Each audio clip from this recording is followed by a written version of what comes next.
Selamat malam Pak Posma dan selamat malam semuanya. Kami dari kelompok 1 dengan materi National Income. Perkenalkan, nama saya Pauline Novianti. Nama saya Doli. Saya Farel. Saya Jessica.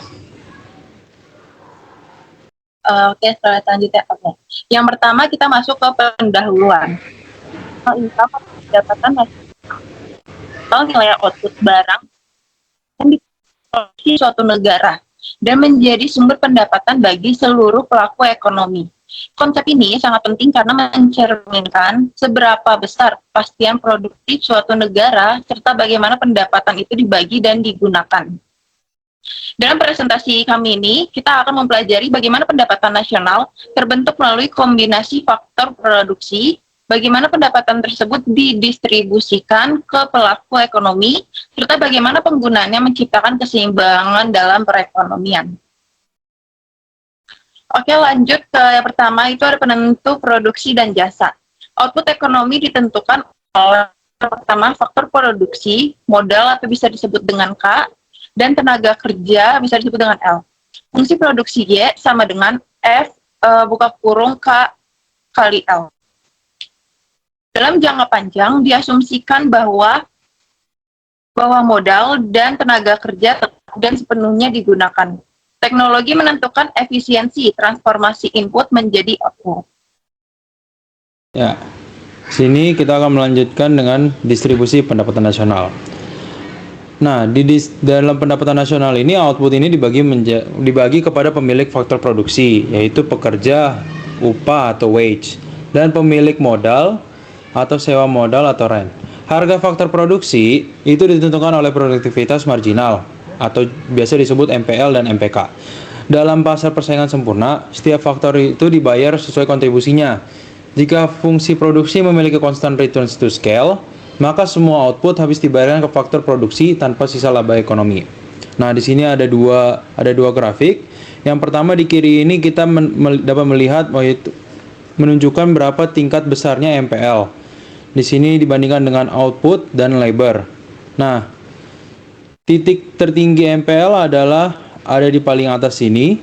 Namun, untuk nilai dan value MPL tertinggi adalah dari jarak yang seperti ini.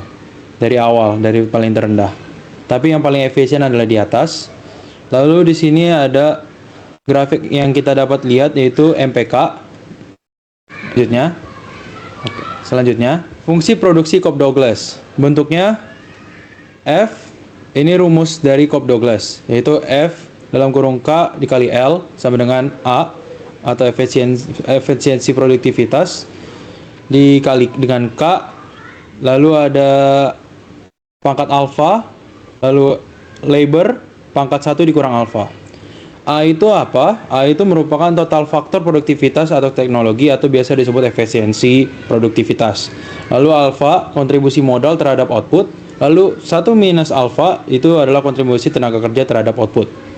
Fungsi ini menunjukkan kestabilan distribusi pendapatan real antara modal dan tenaga kerja dari waktu ke waktu. Namun fungsi Cobb-Douglas juga dapat digunakan dan dapat diaplikasikan untuk mengetahui pendapatan nasional sebuah negara. Itu kita bisa melihat berapa kontribusi labor yang didapat dari negara terhadap nilai besarnya pendapatan nasional negara. Jadi Cobb-Douglas ini merupakan rumus fungsi produksi yang paling sering digunakan oleh makroekonomi. Nah, itu ada konsumsi, investasi, belanja negara. Secara mendasar pada ekonomi tertutup atau tidak ada ekspor impor, maka Y sama dengan C plus I plus G. Y dikurang C plus dikurang G sama dengan I. Artinya S sama dengan I atau tabungan nasional sama dengan investasi.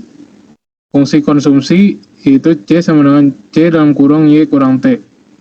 MPC merupakan bagian dari tambahan pendapatan yang digunakan untuk konsumsi.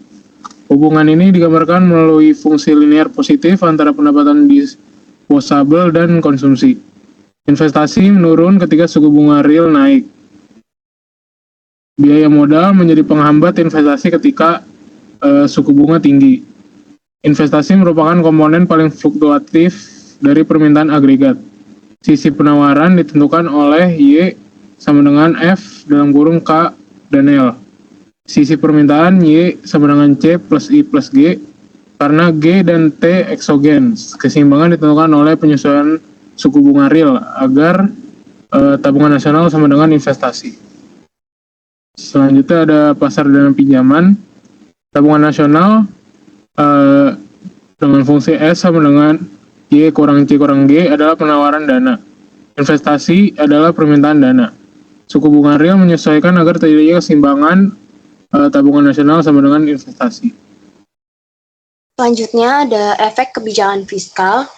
Jika G naik atau T turun, yang berarti jika pemerintah naik atau pajaknya turun, maka tabungan akan menurun. Dan suku bunga realnya akan naik dan investasi akan turun. Ini bisa dibilang crowding out. Dan jika pemerintahnya turun, jika pengeluaran pemerintah turun atau pajaknya naik, maka tabungannya akan naik dan suku bunga realnya turun dan investasinya akan naik. Kebijakan fiskal ini mempengaruhi alokasi output melalui efeknya terhadap suku bunga real. Kesimpulannya, jadi output nasional itu ditentukan oleh jumlah dan produktivitas faktor produksi serta teknologi. Pendapatan ini dibagikan berdasarkan kontribusi faktor dalam proses produksi.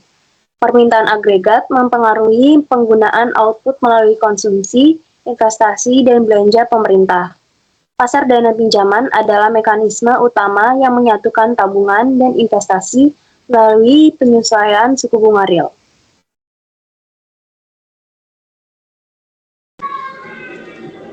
Baik, terima kasih. Sekian dari presentasi kami dari kelompok 1. Terima kasih atas waktunya dan terima kasih juga atas Pak Posma untuk waktunya bagi kami untuk melakukan presentasi ini. Terima kasih.